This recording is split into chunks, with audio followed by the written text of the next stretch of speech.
anglès en el centre i també soc la directora del programa de batxillerat dual.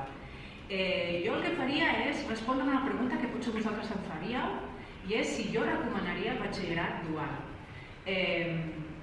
Mireu, hi ha moltes maneres interessants d'aprendre anglès, però sí que podríem dir que el batxillerat dual té un tret distintiu i és que fa que els alumnes desenvolupin una maduresa i una autonomia que és necessari desenvolupar per poder completar aquelles tasques de manera exitosa i de manera correcta.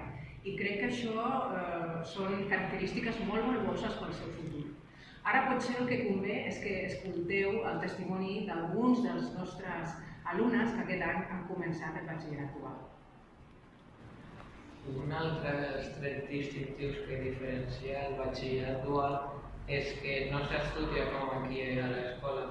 Es fa amb un tema general que normalment et dona beneficis per la teva vida adulta i a partir d'aquest tema fas la gramàtica i el vocabulari. Un altre tret positiu és que aprens de manera autònoma, per tant no cal que hi hagi un professor que tota l'estona t'estigui ensenyant.